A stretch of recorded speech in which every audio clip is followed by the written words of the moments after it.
Hello, I'm Morgan from How to Coeliac, and today we're going to be chatting about some of the more nuanced parts of being a celiac. The ones you wouldn't necessarily talk to a doctor about, or your mum, but you're going to talk about it with me. And just to hear someone chat about the aspects of having a gut-related disease that you might find embarrassing, or at least awkward to bring up with people who don't understand celiac disease. Our topics today will cover awkward symptoms, dating, boundaries, flatting, and the general coming to terms with having celiac disease. So first, let's talk about some of the fun symptoms that we don't often bring up at the dinner table: flatulence and bowel movements. According to Coeliac NZ, flatulence or farting and abdominal distension are very common symptoms of celiac disease. And oh boy, can I attest to that? I'm going to be honest with you. My farts were the worst. And it's taken me a long time to come to terms with that. For a long time, I lived in denial and just thought everyone's farts were the worst, but it turned out mine were really the worst. So why does this happen? According to the NHS, smelly or excessive farting can occur when you're eating foods that are difficult to digest. And if there's anyone having difficulties digesting foods, it's undiagnosed celiacs. In terms of bowel movements, diarrhea and constipation are also another common symptom of celiac disease. But you might not have experienced that at all, or you might have experienced just one, or if you're like me, both. The reason why I personally think that diarrhea, constipation, farting is so important to talk about is because it was the only indication for me that I had that anything was wrong in my gut. But in saying that, it's not like one day all of these symptoms just cropped up at once. Oh, no. It took me years.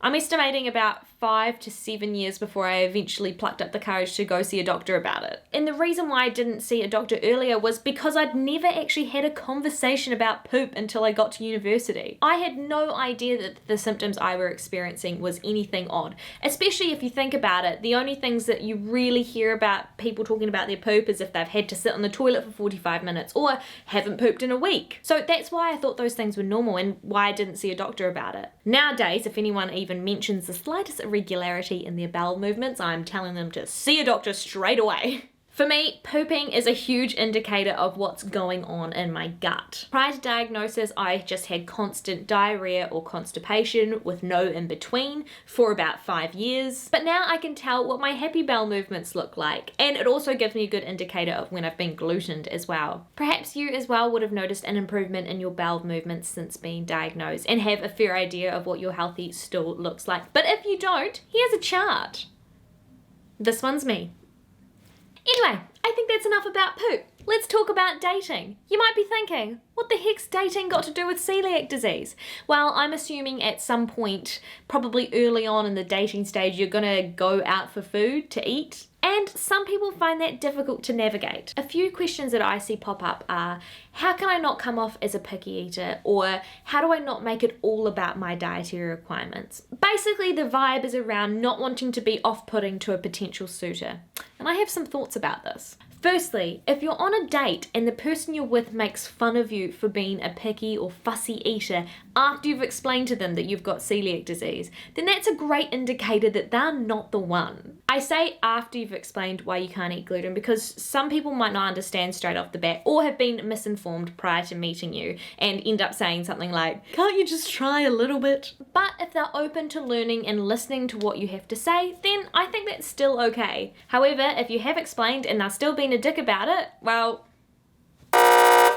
Secondly, some people feel anxious about making it all about their dietary requirements, which is understandable when you're trying to make a good first, second, or third impression. And honestly, that's fair enough. It does take time to be able to gain the confidence to put your needs first. It's also helpful to remember that I don't think there is any date that you can go on that's worth being glutened over. But there's no secret potion to gaining the confidence that you need to do this. It's just learning and practice and having your own personal boundaries put in place. Now let's talk about personal boundaries for a bit because I think they're extremely important in all of these topics that we're going to talk about today. What is a boundary and how does it relate to celiac disease? Personal boundaries are the limits and rules that we set for ourselves that are essential if we want to be both physically and emotionally happy.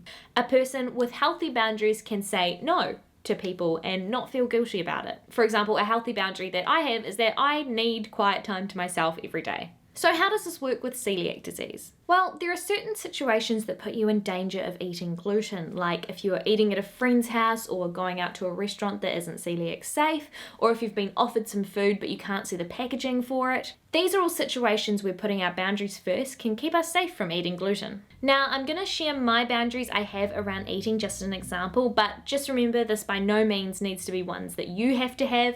Everyone's different, so everyone's boundaries will end up being different. My first one is I don't accept any food from anyone that I can't see the packaging of first, unless they're a fellow celiac.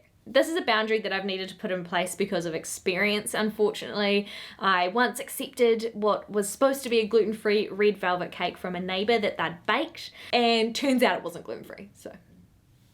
Only a certain few people can cook for me. Put your hand up if you've ever been to someone's house and you are so worried that the food that they've given you isn't safe and you feel so awkward and embarrassed about the whole situation that it just ruins the night for you.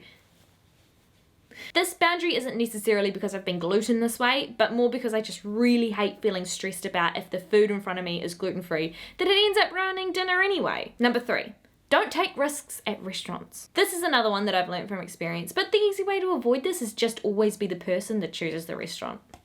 Having boundaries is a big part in keeping me safe and feeling positive about eating, but it's not like these just came into place without me feeling guilty about it. It does feel super awkward when someone asks you to come around for dinner and you just say, no thanks. But you do get used to it. I certainly have. Basically, it's just a journey of learning how to put yourself first, which isn't easy, so don't be worried if it takes you some time. A good thing to do is write down some of the boundaries you have or want to have around eating. And remember, these don't have to be set in stone forever. They can change due to situations or people that you're with. Next topic, flatting. As if learning to live with a bunch of different people isn't difficult enough, throw a dietary requirement into the mix. As you probably already know, cross-contamination is public enemy number 1 when it comes to celiac disease. But unfortunately, it's not something that people think about that often unless they have dietary requirements. So how do you explain this to flatmates without sounding like the most annoying person to live with? My advice is to get that information in early and clearly. Communication is key. It doesn't have to be a long-winded explanation. It could just be something like this. I have celiac disease, which means I can't have any gluten at all, not even a crumb, or I'll get super ill. If it's okay with you guys, I'm going to claim this cupboard and the top of the fridge shelf for my food, and I'll have my own utensils, cutting boards and pans so you guys don't have to worry about cooking with gluten. I've found people are generally really understanding when you explain your needs in situations like this, and do try to be really careful around food. Just remember that they aren't living with celiac disease, so it's not always in the forefront of their mind when they're in the kitchen. And of course, there will be slip-ups every once in a while. Here are some practical tips for flatting that I've found useful. Number 1. Try to keep your food above everyone else's. This is just purely because of gravity and you don't want any of their gluten-containing ingredients falling onto your food. If you're a toast person, I've heard that toaster bags can be extremely useful so you don't have to buy a whole new toaster. Number 3, if possible, try to get everyone to stay away from the fan bake setting in the oven, just because that can spread around lovely contaminating particles. But if you can't do that, you can always cover your food with tinfoil when you're cooking in the oven. Number 4, label your chopping boards, wooden spoons, and anything else that you don't feel comfortable sharing. If they use them anyway, hide them in your room. This also goes for labeling things like butter or Nutella or spreads that you don't want anyone double dipping their knife into. And number 5, always have a spare frozen pizza in your freezer for impromptu flat takeout nights, just so you don't feel left out.